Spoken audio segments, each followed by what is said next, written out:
7 de la mañana con 43 minutos, 7:43 minutos, en Punto Noticias. Saludamos con nuestro primer invitado, el arquitecto Fernando Carrión, sociólogo, investigador y docente universitario. Nos acompaña ya de forma telemática. Arquitecto Carrión, buenos días, qué gusto saludarle, bienvenido.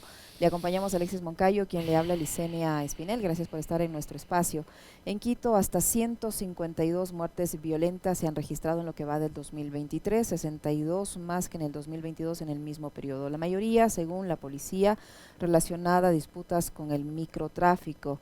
Esto ha dado a conocer el comandante de policía del Distrito Metropolitano de Quito. ¿Cómo está, arquitecto? Buenos días.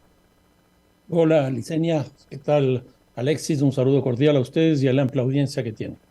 ¿Cómo explicarnos este incremento de inseguridad en la capital de la República con modalidades como el sicariato que se ha hecho presente hace pocas horas en el sur de la ciudad con el asesinato de 3 personas? Según la policía, ha disminuido la delincuencia común, pero se ha incrementado ese tipo de actos violentos que ya tienen tintes más de crimen organizado. Según el comandante de policía, el señor Herrera, del distrito me refiero, está operando ya en la capital de la República la banda de los Lobos, aparentemente.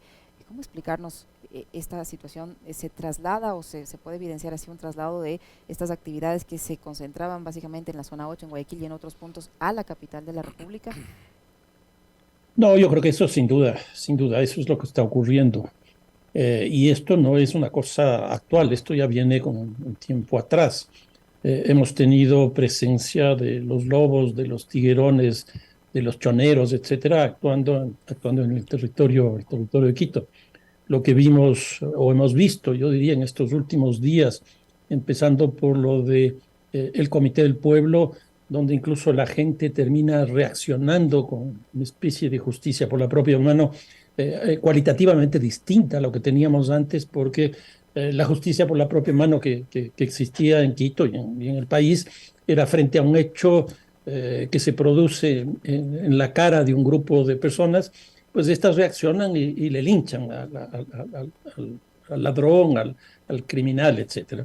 Esto del Comité del Pueblo ya fue una reacción de un barrio en su conjunto contra estructuras criminales que están dentro del propio barrio, vinculados con la comercialización que existe en la zona y con vínculos incluso con el exterior del propio barrio. Es decir, ahí opera una organización de este tipo como un epicentro. Lo que vimos ayer, que es una cosa también muy compleja, que yo no sé si tenga sentido calificarlo ya como sicariato, porque el sicariato no es otra cosa más que una terciarización del servicio, hablando en términos técnicos, por medio del cual se paga para que, qué sé yo, asesinen a una persona. Puede haber pasado esto, no quiero decir que no, pero me parece que todavía no se puede decir que eso es lo que ocurrió. A mí me da la impresión que viendo la tendencia que está ocurriendo en todo el país, de los nuevos hechos homicidas que se están produciendo, lo que hay es que estas mismas estructuras criminales ya tienen algo así como grupos militares y hacen justamente este tipo de acciones militares donde pues lo que producen son masacres. Lo de ayer fueron 3 personas las que murieron, pero varias más que se salvaron. El sicariato es básicamente la contratación para acabar con la vida de otra persona, una persona. Entonces, yo creo que todavía es muy temprano como para decir simplemente este es un hecho de sicariato. Arquitecto, ¿cómo está? Qué gusto saludarle, buenos días. ¿Qué tal, Alexis? En tema de seguridad, hacía el comentario antes de empezar el diálogo con usted con respecto de la firma de este memorando de entendimiento con los Estados Unidos entre el gobierno de Ecuador y el Departamento de Estado para la cooperación en temas de seguridad, ¿no? Se prevé intercambio de información para combatir a grupos armados, fortalecimiento de capacidades de las Fuerzas Armadas, entrenamiento y capacitación de personal militar y adquisición de recursos para potenciar la defensa de las fronteras. Primero quisiera que nos ayude a entender cuál es el alcance de un documento como este, el memorando de entendimiento, qué figura tiene, puede o no puede ser revisado por el próximo gobierno, por la próxima asamblea, y tal como está planteado con esos temas que yo le mencioné, ¿cuántos beneficios puede tener el Ecuador en materia de seguridad? Bueno, la verdad, Alexis, yo no lo conozco. La verdad es que yo no lo conozco. He tratado de conseguirlo, pero desgraciadamente yo no soy periodista como ustedes, con ese nivel de eficiencia. Así que si me lo hacen llegar, yo lo reviso y podemos comentar. De todas maneras, sí tendría un par de cosas que decir.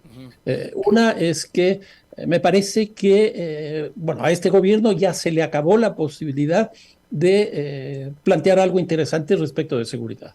Eh, lo que se está haciendo ahora es más de lo mismo y los resultados pues van siendo absolutamente precarios. Hoy día, bueno, ayer justamente el comandante general de la policía, Salinas, daba unos datos que son absolutamente preocupantes. Es decir, que según los datos que él nos decía hasta el momento actual, y uno lo proyecta eso hacia el futuro, lo que va a ocurrir es que al finalizar el año el Ecuador va a ser el país más violento de América Latina. Tan claro como es. Entonces, este gobierno ya no puede hacer nada más. O sea, estamos ahorita ya entrando a agosto y el gobierno entrega a mediados de noviembre su periodo. 2 meses y medio, 3 meses y se acabó. Y se acabó. ¿Qué es lo que hizo? Bueno, estableció un acuerdo con los Estados Unidos que recién esos recursos empezarían a llegar a partir de febrero del próximo año. Son alrededor de 3.500 millones de dólares. Una cantidad bastante importante. Pero ¿qué va a pasar? El momento que lleguen esos recursos, yo creo que la violencia que nosotros tenemos este rato va a ser totalmente distinta, porque el fenómeno del niño Alexis y Liceña, según datos que tengo, se va a comer el PIB ecuatoriano entre 10 y 12 mil millones de dólares, es decir, alrededor de unos 11% del PIB, que es una cantidad mayor del impacto que tuvo el COVID en los años correspondientes. Y lo que produjo el COVID en términos de violencia fue brutal. Pues ya vamos a ver lo que va a ocurrir con el tema del fenómeno del niño. Vi, por ejemplo, en términos de infraestructura, Alexis, carreteras, agua potable, energía eléctrica, y doy el dato exacto, que eso es lo que vi, 4.000 establecimientos escolares, hospitales, solo en el ámbito de la infraestructura eso. Nosotros ya estamos viviendo este rato el impacto de la especulación, por ejemplo, en arroz, en azúcar, en sal, del fenómeno del niño que todavía no llega. Y eso va a llegar justo el día en que el próximo gobierno asuma la presidencia de la República. Y ese próximo gobierno lo que va a tener que hacer es trabajar esa crisis. Ese va a ser el elemento principal. Entonces, yo estoy realmente muy preocupado ahora con estos datos que nos dio ayer el general Salinas. Bueno, los que ustedes acaban de dar de Quito también, porque lo que quiere decir es que se va construyendo un territorio unificado del crimen. Ahora, usted nos decía, y yo coincido plenamente con lo que afirma usted, arquitecto, esto de que, digamos, lo del gobierno es más de lo mismo y se les va acabando el tiempo para plantear soluciones que puedan dar resultados. En esta misma semana, aparte de aquella declaración que usted cita con respecto del comandante Salinas, que nos hace pensar que a cierre de año seremos el país más violento de la región, el comandante Salinas decía en una entrevista en un canal de televisión que los policías tienen que turnarse el uso de las armas, que tienen que turnarse el uso de los equipos como los chalecos antibalas, y nos vienen engañando durante 2 años de la adquisición de los chalecos, de la adquisición de municiones, de la adquisición de pistolas, que finalmente no se concretan. Entonces, ahora además, y no sé si usted revisó por ejemplo el titular de esta nota, que decían, los 150 millones de dólares que estaban previstos para la repotenciación de las UPC ya no se van a usar para las UPC, los vamos a usar para el fenómeno del niño, porque como bien dice el arquitecto Carrión, el fenómeno del niño nos va a dejar en muy malas condiciones. Entonces, si todos los recursos además se van a destinar, por ejemplo, para enfrentar este fenómeno natural, ¿en qué va a quedar el tema de la seguridad? Además, con todos estos discursos que son bastante vacíos, demagógicos y politiqueros, que finalmente no se concretan. A ver, Alexis, según las declaraciones del general Salinas ayer, y esto ya es una interpretación mía de lo que él dijo, en el año pasado, 2022, el promedio de homicidios por año fue de 12. En este año subirá a 18. Eso significa, el año pasado tuvimos 4.606 personas asesinadas, y yo creo que el próximo año vamos a estar sobre las 7.000. Sobre las 7.000. Sin el fenómeno del niño. si el fenómeno del Niño va en la línea de lo que estoy señalando, que es información oficial, pues nada raro es que estemos pasando los 10.000. Los 10.000. Es una locura, francamente es una locura. Y a eso se añade lo que la Liceña está planteando. No es que solo en los mismos lugares se está produciendo este incremento. No, esto se está irradiando. O sea, Quito ya exporta droga. Pichincha ya produce cocaína. Y los niveles de consumo que nosotros tenemos en Quito son muy altos, que antes nosotros no teníamos. Los niveles de lavado en Quito son muy altos. En otras palabras, el tema del narcotráfico está presente ya en Quito con una fuerza muy grande. Lo que vimos en la Nueva Aurora el día de ayer, a mí me parece que simplemente es una expresión de eso. Y como decía hace un rato, yo creo que ni siquiera son grupos de sicarios ya, sino básicamente bandas militares con acciones militares para hacer grandes masacres. La de ayer, por suerte, fue solo 3 personas. Vean lo que digo, por suerte, solo fueron 3. Pero la cantidad de heridos que produjeron fueron más. Y eso ya es una cosa que se va estableciendo. Acuérdense ustedes del caso de Boquita, con el secuestro que se produjo. Boquita, un mes antes del secuestro que se produjo acá, asesinó a un policía en Esmeraldas. 13 años el muchacho. Llega a Quito y secuestra a una pareja. ¿Cómo una persona de 13 años puede, primero, estar armada para asesinar a un policía? Y segundo, estar al mes siguiente en otra ciudad tan grande como es Quito y tan distinta como es Quito. Lo que hay clarísimo es que hay una estructura criminal que está atrás operando. Entonces, si nosotros no tenemos inteligencia, como me da la impresión que la inteligencia que tenemos es muy precaria, pues no vamos a entender lo que está pasando. No vamos a entender lo que está pasando y por lo tanto las políticas tampoco van a ser nada interesante. Ahora, arquitecto, el comandante de la policía del distrito, el señor Víctor Herrera, dice que estos establecimientos, que peluquerías, por ejemplo, se han expandido en varios puntos de la ciudad, sobre todo en el sur, y que son de propiedad o sus representantes son extranjeros, y que estos lugares se han convertido en centros de microtráfico, de intercambio, y son donde más se concentran estos hechos violentos. Además, tanto él como el comandante de la policía han dicho que hay una debilidad en cuanto a la ley migratoria del Ecuador, que ahí debería haber una reforma para mejorar los niveles de seguridad, filtrando el ingreso de extranjeros. Yo para nada soy xenófobo, para nada soy xenófobo. Yo creo que plantear una salida desde esa perspectiva es un error. Si ellos ya saben que en esa peluquería se venden narcóticos, pues ¿por qué no actúan? Y eso independientemente de la nacionalidad de la persona que esté manejando ese negocio. Tienen que actuar. Miren, en el caso del Comité del Pueblo, nosotros escuchamos a gente de la propia policía que decían, nosotros sabíamos de esto desde el 2002. O sea, no puede ser. Y entonces ahora es el problema de la política migratoria. Si nosotros sabemos que en esa peluquería está pasando eso, pues resolvámoslo. ¿Qué tiene que ver ahí la nacionalidad? Pues nada.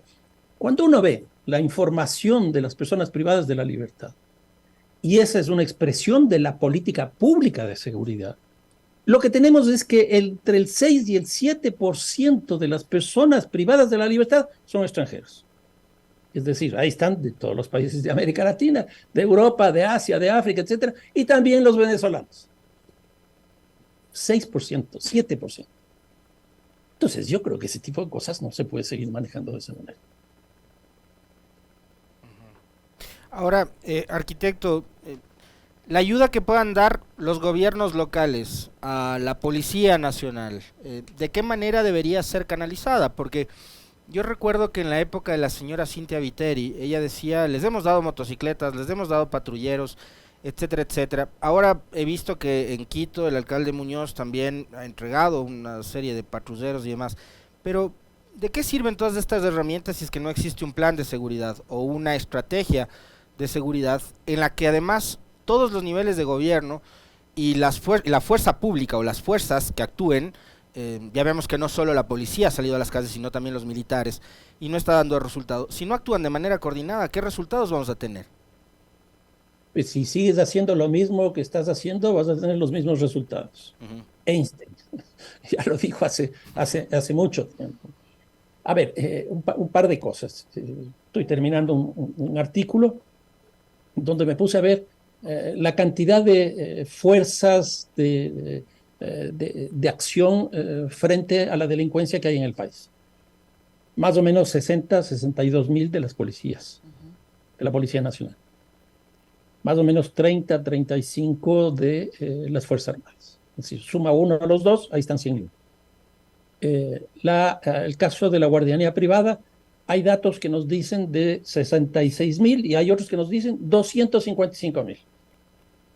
Pues hagamos un promedio porque no se tiene en realidad claridad respecto a eso. Pongamos que sean 120. Ahí tenemos ya 220.000 personas trabajando en el ámbito de la ciudad. A eso hay que sumar las policías municipales. A eso hay que sumar las policías de tránsito. A eso hay que sumar las policías de migración, las policías de aduana, etcétera, etcétera. En resumen, me di cuenta que tenemos más de 450.000 personas en ese ámbito. Se habla permanentemente que lo que hay que hacer es cooperación público-privada. ¿Por qué no hacen cooperación público-privada justamente en el ámbito de la seguridad? Simplemente, si nosotros sumamos estas 120 de guardianía privada y los 60 más los 33 de militares, serían 220.000 personas, solo entre esas. ¿Y qué hay que hacer con eso? Pues protocolos, acuerdos, convenios, cooperación público-privada. ¿Por qué no hacen eso? ¿Dónde están localizadas la guardianía privada? Pues principalmente alrededor de las centralidades de las ciudades, donde está el comercio, donde está la banca, donde están los centros comerciales, etcétera, etcétera, donde está la mayor cantidad de hechos criminales que se producen en nuestras ciudades. Cuando nosotros vemos, por ejemplo, el mapa de los delitos en la ciudad de Quito, la mayoría está alrededor de Iñaquito, de la Mariscal, del centro histórico. ¿Qué es eso? Una centralidad. Y eso está lleno de guardianía privada. ¿Por qué no se hace un convenio? En el caso de Guayaquil es exactamente lo mismo. ¿Por qué no se hace un convenio? Nosotros tenemos, en el caso de Quito, creo que son 2.200, no estoy seguro en este caso, de policías de tránsito. ¿Por qué tienen que ser exclusivamente unifuncionales? En una situación de emergencia como la que estamos viviendo, ¿no podrían ellos también ayudar? Quizás no con armas, porque no tienen capacidad de porte de armas, pero sí con inteligencia, por ejemplo. O sea, yo creo que lo que falta es un poquito de imaginación, etcétera, etcétera, y salir de esa lógica de que solo la policía y las Fuerzas Armadas pueden resolver esto. A esto yo les diría, por ejemplo, el caso de los municipios, y yo veo eso con mucha preocupación. Los municipios, ¿qué es lo que tienen que hacer? Los policías no tienen justicia, no tienen cárcel y no tienen policía. ¿Qué pueden hacer entonces? Prevención. ¿En el Ecuador se hace prevención? No. Hay que meterlo a los municipios para que hagan prevención. Ahí se puede hacer prevención situacional, prevención comunitaria, prevención social, etcétera, que son formas que ya se han desarrollado en otros países del mundo con resultados interesantes. ¿Por qué no se hace eso? Yo creo que ya, como decía hace un rato, para este gobierno ya se acabó. O sea, ya no podemos ver nada nuevo. Pero el próximo gobierno, ni siquiera el tiempo le da. El próximo gobierno, perdón que le interrumpa, el próximo gobierno tiene apenas 1 año y medio, un poquito más en funciones, y si se va a concentrar en esta crisis del fenómeno del niño, ¿cómo hacer para que si atienda esta crisis no desatienda el ámbito de la seguridad y en ese lapso de tiempo pueda tratar de controlar la situación? O sea, yo creo que no hay que ver como dos crisis, a mí me parece que es una sola. Es la del fenómeno del niño articulada a la crisis de seguridad, porque eso va a detonar en cosas mucho mayores. Es decir, si nosotros vamos a terminar con 8.000 homicidios, 7.000 homicidios este año, pues el próximo va a ser, como decía, de 10.000. O sea, el doble de lo que nosotros tenemos. Si nosotros ya estamos desesperados y vemos en las encuestas de opinión pública que de largo la demanda principal de la población es seguridad, pues lo que tenemos que hacer es atar lo que puede provenir con el COVID en el tema de seguridad. Lo que Alexis nos daba las cifras hace un rato. Están pasando de una cosa que se nos va a venir con una fuerza muy grande hacia otra que también se nos va a venir de una fuerza muy grande. Yo creo que eso no es correcto. No es lo uno o lo otro, son las dos cosas. Son las dos cosas. O sea, imagínense en el desempleo que va a haber en la costa, porque se está hablando que hasta 1.500 metros de altura es lo que va a afectar. Toda la costa, toda la costa, que es donde está la mayor cantidad de población del Ecuador. El 53-54% del Ecuador está viviendo en la costa. Imagínense lo que va a hacer eso. Si nosotros ya estamos viviendo la especulación de por ahí varios productos. Imagínense, sin productos de exportación como el café, el cacao, el banano, la industria pesquera, etcétera, etcétera. Pues el drama va a ser brutal y el drama va a ser, y de más largo plazo, de seguridad. Arquitecto, el próximo gobierno, y ya le planteaba de alguna manera la inquietud Licenia también, vamos a pasar a un tercer gobierno de transición. Dijeron que el de Moreno era de transición, el de Lasso terminó siendo de transición y el que viene también va a ser de transición.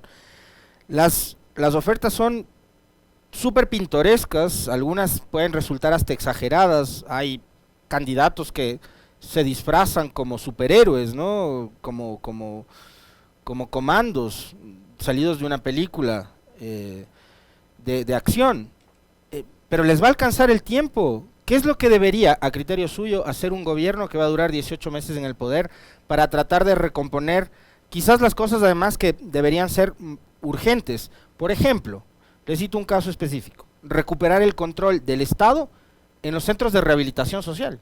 O sea, por lo menos eso. A ver, son dos instancias muy complejas las que estamos eligiendo. Uno, la Asamblea. Y aquí yo me planteo, más o menos el promedio de aprobación de una ley, ¿cuánto es? Es decir, va a tener año y medio.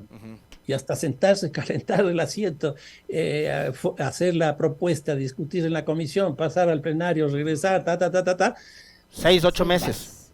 Exactamente. O sea, la capacidad legislativa van a ser, qué sé yo, 3, 4 leyes. Una primera cosa. Una segunda, desde el Ejecutivo. El fenómeno del Niño empieza en octubre, finales de octubre. Y el cambio de gobierno es a mediados de noviembre. ¿Qué es lo que tiene que hacer el próximo gobierno? Básicamente manejar la crisis del COVID, del fenómeno del Niño. Como les decía, 10, 12 mil millones de dólares. Eso es lo que va a poder hacer. Ahora, ¿qué es lo que va a acontecer también? Es que el 1 de enero, de acuerdo a nuestra cultura política, vamos a empezar las elecciones del 2025. Entonces, la gran transición, siguiendo en la tesis de ustedes, va a ser cómo pasar de este gobierno, que es un gobierno de año y medio, un poquito más, al próximo que va a arrancar en el 2025 en condiciones totalmente distintas. Otro país va a aparecer. La situación es dramática, Alexis, es dramática. Ahora, arquitecto, usted decía que es evidente que hay una debilidad en cuanto al sistema de inteligencia en nuestro país. Si no estas bandas criminales no se hubieran expandido de la forma como lo han hecho, ¿por qué se produce esta debilidad en la inteligencia? Tomando en cuenta, y qué esperanza o garantía tenemos de que esto mejore, tomando en cuenta que las entidades que deberían ejercer o trabajar en la inteligencia están también contaminadas. El problema que nosotros tenemos este rato es que toda la institucionalidad pública este rato en el Ecuador está en una precariedad brutal. Por poner algunos datos. La Asamblea, que bueno, ya no existe, 4%. La justicia, 8%. La policía, 10%. O sea, en esas condiciones trabajar es imposible. Y además, ya como ocurre, estamos a noviembre de dejar este gobierno. ¿Qué puede hacer? Yo no veo nada. A mí me parece que incluso ya se está despidiendo porque ya se fue a Europa, ahora se va a los Estados Unidos el presidente. Me da la impresión que ya entraron en la fase de la despedida. Ya no es un referente de la discusión pública, ni siquiera en la campaña electoral. Entonces, este rato ponerse a pensar qué hacer, yo lo veo muy difícil, cuando incluso lo que se ofrece en una campaña electoral es qué hacer. Pero, como decía yo hace un rato, ninguno de los 8 candidatos y candidatas están planteando el fenómeno del niño, ninguno. Y eso es lo que van a tener que hacer como elemento fundamental durante el tiempo del ejercicio de su gobierno. No van a tener otra cosa más. Y yo creo que la herencia de este gobierno de transición nuevamente hacia el 2025 va a ser una tasa de homicidios que yo creo que va a estar sobre los 45 homicidios por 100.000 habitantes. En otras palabras, el país más violento de América Latina. Y entonces, la situación es dramática. Yo le soy así absolutamente sincero. Para mí ya perdió incluso interés la discusión, el debate de la campaña electoral, porque no están planteando los problemas nacionales. Oiga, arquitecto, yo le planteaba, por ejemplo, el que el Estado tome control de las cárceles, pero hay algo que Sí. y a nosotros siempre nos genera mucha inquietud por los casos que son repetitivos, aunque desde el Estado central nos quieran hacer creer que se trata de casos aislados, pero son recurrentes los de policías involucrados en temas delincuenciales, los de Don Nasa paseándose por el Ministerio de Defensa, y finalmente la justicia no nos da respuestas sobre estos hechos. Y ahí me parece que también, dejando de lado, por ejemplo, a los buenos elementos que sin lugar a dudas, como en todo cuerpo colegiado hay, habrá muchos policías muy decentes, muy honrados, muy trabajadores y patriotas, y lo propio militares que también son patriotas decentes y honrados, pero también están los otros, ¿no? Entonces, ¿qué es lo que debería hacer también, no sé si el próximo o el siguiente, o los dos siguientes gobiernos, para tratar de finalmente llevar adelante esta famosa depuración de la que tanto se habla en instituciones que han estado involucradas en casos que son realmente escandalosos, como la policía y las Fuerzas Armadas? A ver, Alexis, dos cosas. Uno, el tema carcelario. Yo sostengo que la cárcel es una institución pública que está al margen de la ley, tan fuerte como eso. ¿Y por qué? Porque por un lado no responde a los preceptos constitucionales de la rehabilitación y la reinserción. O sea, y eso se comprueba muy fácilmente cuando la propia policía toma preso a una persona que cometió un ilícito en la calle y ve en ese mismo acto, porque hoy día los sistemas de información son muy buenos, que esa persona ha estado 15, 16, 17, 18 veces sometida a prisión.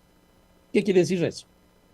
Que no se rehabilitó y que tampoco se reinsertó porque siguen lo mismo. Y eso es una cosa constante. Y hoy día, con la diferencia de que tanto la víctima como el victimario tienen ese historial delictivo. Primera cosa. Segunda cosa, es ilegal también porque las cárceles no están siendo administradas por el sector público, ni tampoco han sido privatizadas por una decisión pública, sino que se ha privatizado en el sentido no de una empresa legal, sino de una empresa ilegal. Este rato las cárceles son manejadas básicamente por estos grupos criminales. Uno ve, por ejemplo, la penitenciaría del Litoral en Guayaquil. 12 pabellones. Cada pabellón está un grupo criminal manejado. ¿Qué quiere decir eso? Que han convertido a las cárceles, a las 36 cárceles que tiene el país, les han convertido en un gran mercado ilegal. ¿Por qué? Porque ahí se compra y se vende absolutamente todo. Desde la ubicación en la cárcel, las cobijas, la comida, las visitas, las armas, los teléfonos, absolutamente todo. Y eso ha hecho que ese mercado perfecto que existe ahí, regulado por estas empresas criminales, tenga mucho más recursos económicos dentro de la cárcel que fuera de la cárcel. Ahí hay que hacer una profunda reforma y yo estoy absolutamente de acuerdo con lo que ustedes están diciendo. Yo creo que si no se hace eso, pues la cosa va a ser francamente muy, muy complicada.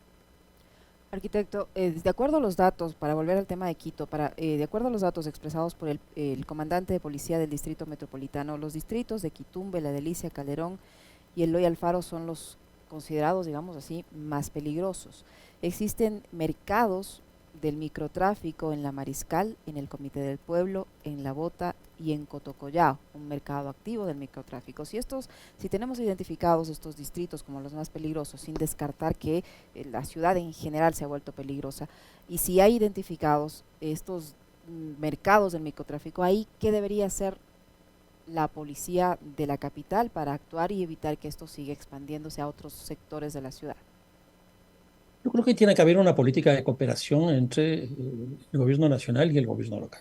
En otras palabras, pongamos ya en términos de lo que ustedes están planteando, la policía y el municipio. ¿Por qué esto? Porque nosotros siempre hemos dicho que la ciudad ilegal es aquella de las favelas, de las villas miserias, de los pueblos jóvenes, etcétera, etcétera. Que a mí me parece que eso fue una cosa de locos, calificar a algo legítimo como ilegal. En otras palabras, legítimo es tener vivienda, legítimo es tener aguas, y eso es parte del derecho humano. Pero a eso nosotros lo definimos como ilegal. Entonces, todos esos sectores fueron ilegales. Entonces, los que usted está señalando ahorita fueron ilegales. ¿Por qué? Porque había una ley que planteaba que lo legítimo era ilegal. ¿Qué es lo que tenemos hoy día? Que hay una situación ilegítima e ilegal.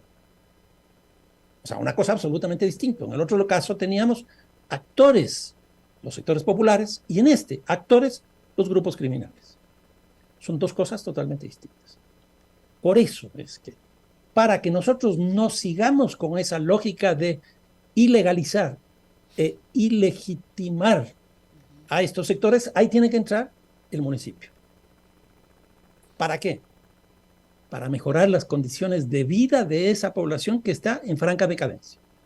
Y en segundo lugar, que esté el gobierno nacional, que esté la policía, etcétera, para llevar a cabo políticas de desestructuración de esa otra lógica de la ilegalidad. Tenemos dos ilegalidades, una legítima y otra ilegítima, y ahí tenemos dos instituciones que tienen que ver la una con la otra. Si no trabajan de manera conjunta, yo veo muchísimos problemas. No se podría caer en lo que ya ocurrió con Guayaquil en la época social cristiana, que lo único que hacían era confrontar con el gobierno nacional. Incluso, ustedes recordarán, se hizo una reunión aquí en Quito con algunos municipios y la alcaldesa de Guayaquil vino a confrontar incluso con vehículos, etcétera, policías, etcétera, etcétera, etcétera. Una cosa absurda. Sí. Y eso le hizo justamente erosionar su presencia política en su bastión electoral, que era Guayaquil. Yo creo que este momento es absolutamente necesario e imprescindible la cooperación entre el gobierno nacional, los gobiernos locales, entre el sector privado y el sector público, la cooperación público-privada, la cooperación local-nacional. ¿Se acuerda que una de las últimas entrevistas de arquitecto que tuvimos con usted fue justo en aquella coyuntura en la que había cambios en el frente de seguridad del gobierno? Salía Diego Ordóñez de la Secretaría de Seguridad, lo incorporaban a Wagner Bravo y se inventaban el cargo de Consejería de Seguridad Nacional para Paco Moncayo. De Wagner Bravo hoy no se comenta nada, yo no sé, es más, ¿qué hace de su vida el secretario de Seguridad? A Paco Moncayo nunca le buscaron un reemplazo en la consejería.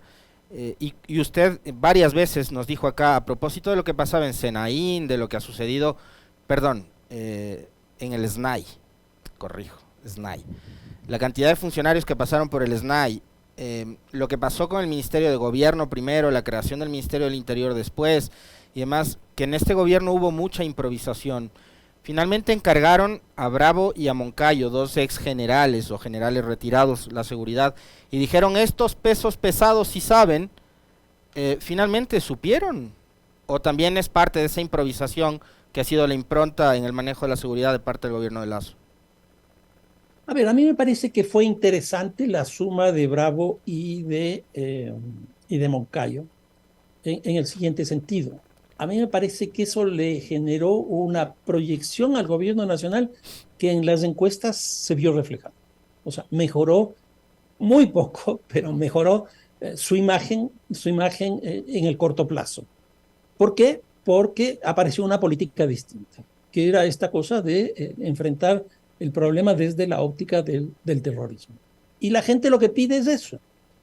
El populismo penal no es otra cosa más que eso, responder a la víctima. ¿Y la víctima qué es lo que busca? Policía, Fuerzas Armadas, prisión perpetua. Es lo que ocurre. Entonces, de pronto, pues le aparecieron dos generales que habían ganado una guerra contra un país, y eso produjo, me parece, que una imagen relativamente interesante para el gobierno. Pero ¿qué es lo que aconteció?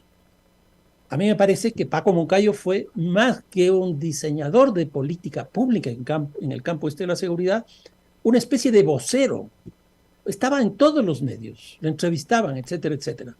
Una vez que sale Paco Moncayo, a los 2 meses y medio, que eso es una inestabilidad crónica de este gobierno, ¿qué es lo que ocurre? Desaparece la política. Ya no hay más de esa política. ¿Por qué? Porque Paco Moncayo era el que le daba vida a eso, a través de las entrevistas, a través de la presencia que él tenía. Ahora, la otra cosa que ocurrió es que ya tenemos un tiempo un poquito mayor como para hacer una evaluación de lo que ha ocurrido. y los resultados no son nada halagadores. Lo que estamos viendo son los datos que les decía hace un momento del general Salinas, del comandante general de la policía, que nos muestra que esta tendencia sigue creciendo. En otras palabras, funcionó un poquito como imagen y después se desarticuló con los resultados propios de la realidad. Arquitecto, usted decía que Ecuador se va a convertir en el país más violento de América Latina. ¿Cómo va a repercutir eso en general para el Ecuador, no más allá de la imagen terrible que ya tenemos y que si llega a darse eso se va a producir? Pero, ¿qué implica que Ecuador sea el país más violento de América Latina? ¿Qué consecuencias puede traer eso? Lo que ocurre ahora es que a nivel mundial ha entrado esta lógica de los rankings. Y a mí me parece una cosa muy, muy nociva. Pero es una realidad, porque lo que hacen los rankings es comparar bajo ciertos parámetros oficiales nacidos de algún lugar que nadie sabe cuál es. Y entonces aquí tenemos una política internacional muy clara, surgida a partir de los rankings. Entonces, por ejemplo, tenemos los países más corruptos, tenemos los países con mayor desarrollo económico, y en cada una de ellas hay una variable.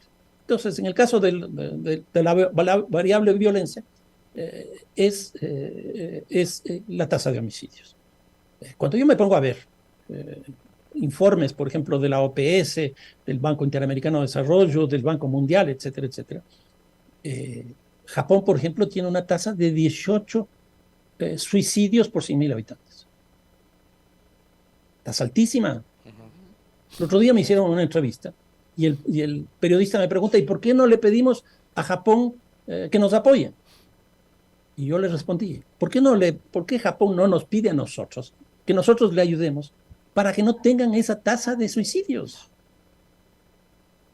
En otras palabras, hay cuatro variables simplemente por muertes por causas externas: accidentes de tránsito, homicidios, suicidios y guerras.